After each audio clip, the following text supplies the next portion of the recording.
Na aula de hoje vamos falar sobre a prevenção e combate a incêndios, que é a NR23. Algumas características. Esta norma traz as diretrizes relacionadas à proteção contra incêndios nos ambientes de trabalho. São estabelecidos diversos tipos de medida preventiva para assegurar que todos os trabalhadores estejam seguros ou que possuam meios de sair caso aconteça algum tipo de incêndio no local de trabalho. Algumas obrigações das empresas segundo a NR23. As empresas devem possuir proteção contra incêndios, saídas suficientes para a retirada rápida do pessoal em serviço em caso de incêndio, equipamento suficiente para combater o fogo em seu início, sendo extintores, saídas e mangueiras de água, entre outros. Pessoas treinadas no uso correto desses equipamentos, nesse caso incluem a brigada de incêndio. Especificações a respeito das saídas de emergência. As instalações da empresa devem conter a seguinte infraestrutura referente às saídas de emergência: um número suficiente de saídas para que aqueles que se encontram no local de trabalho possam abandoná-lo com rapidez e segurança. As saídas devem ter largura mínima de 1,20 m, tanto as portas quanto os corredores de acesso a elas.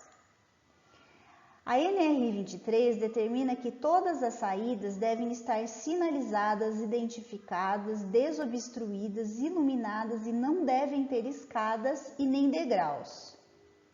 A distância que qualquer pessoa tenha que percorrer deve ser menor que 15 metros em ambientes considerados de alto risco e 30 metros para os locais de risco médio ou pequeno.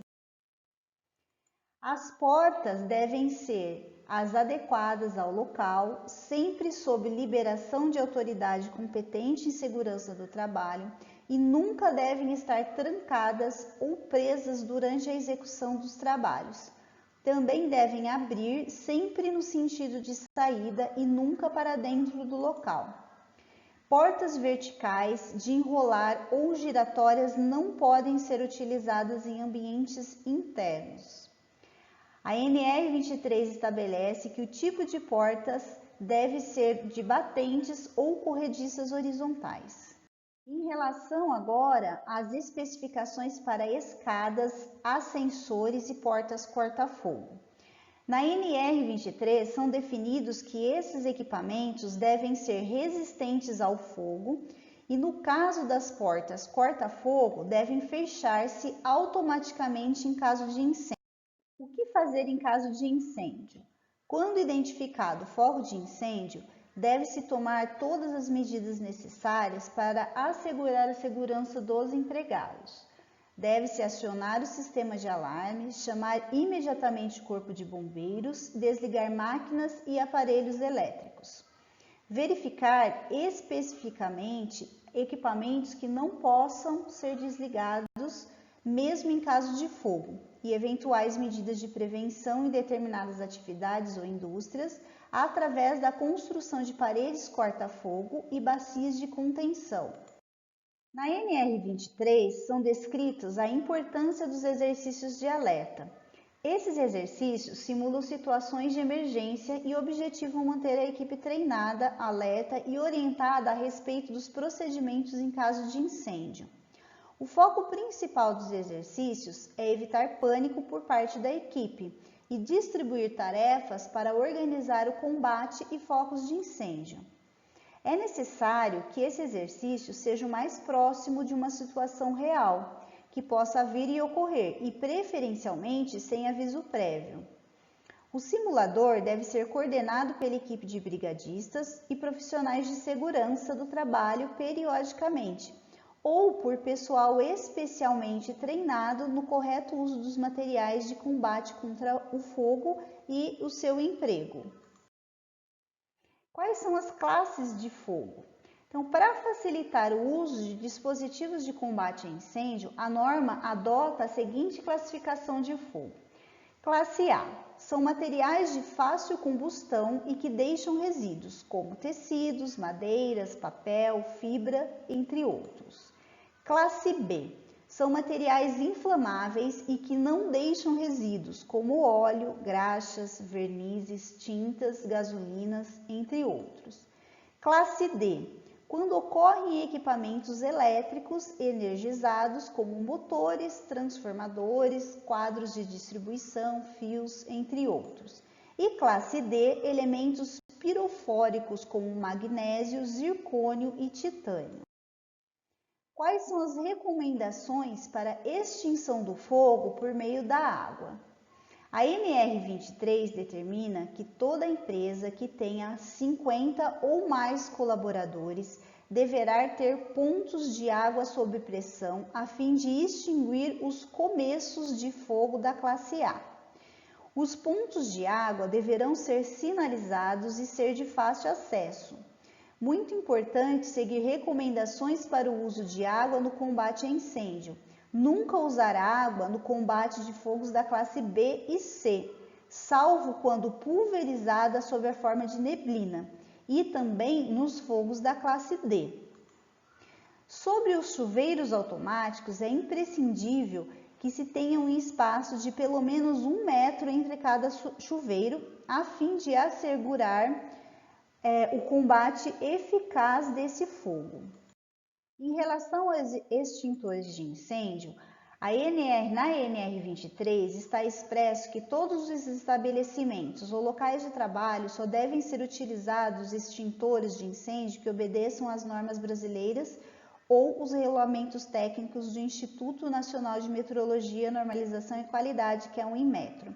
Quem quiser saber mais sobre esses regulamentos técnicos, tem o link no material de apoio de vocês. Mesmo em locais providos de chuveiros automáticos, a empresa deve oferecer extintores de incêndio em condições de uso. Para cada classe de fogo, é utilizado um extintor de incêndio diferente. Os extintores específicos são destinados a seguintes usos. O extintor tipo espuma será usado nos fogos da classe A e B. O extintor tipo dióxido de carbono será usado preferencialmente nos fogos da classe B e C, embora possa ser utilizado também nos fogos da classe A quando de início. O extintor tipo químico seco aplica-se nos fogos da classe B e C. As unidades de tipo maior de 60 a 150 kg deverão ser montadas sobre rodas para facilitar o seu transporte. Nos incêndios de classe D, será usado o extintor tipo seco, químico seco, porém o pó químico deve ser especial para cada material. O extintor tipo água pressurizada ou água a gás deve ser usado em fogos da classe A, com capacidade variável entre 10 e 18 litros. Conforme norma, os extintores deverão ser inspecionados visualmente a cada mês, sendo essa inspeção registrada. Na inspeção, deverá ser examinado o seu aspecto externo, os lacres, os manômetros. Quando o extintor for do tipo pressurizado, verificar se o bico e válvulas de alívio não estão entupidos. As recargas e manutenções devem ser realizadas conforme as normas técnicas vigentes. Conforme a norma, a empresa deve seguir padrões para a localização dos extintores. Devem ser alocados em locais de fácil visualização e acesso e que não haja qualquer possibilidade do fogo bloquear o seu acesso. Para melhorar a localização e trazer mais segurança aos empregados, é determinado que nos locais destinados aos extintores seja feita uma sinalização no formato de um círculo na cor vermelha ou uma seta larga vermelha com as bordas amarelas. Além dessa sinalização, no piso embaixo do extintor deverá ser pintado de vermelho numa área de no mínimo 1 metro por 1 metro. Somente estabelecimentos que são classificados de risco elevado ou médio devem possuir um sistema de alarme que alerte a todos em qualquer localidade da construção sobre um incêndio. Existem algumas normas brasileiras que também relacionam o tema proteção e combate a incêndios. Abaixo estão listadas algumas das normas mais importantes para observação junto à NR 23.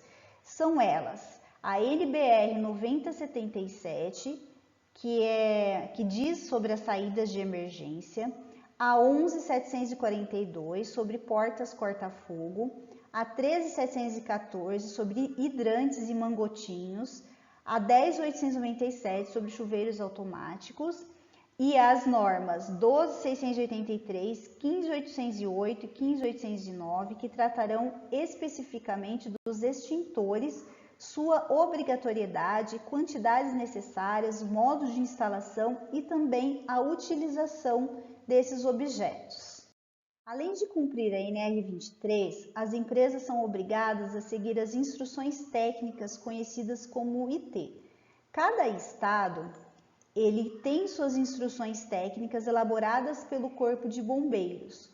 Quando a empresa cumpre o que determina essas instruções técnicas, ela recebe um documento que comprova que a edificação passou por esse procedimento e ela foi aprovada segundo essas instruções técnicas. Então, ela recebe o auto de vistoria do Corpo de Bombeiros.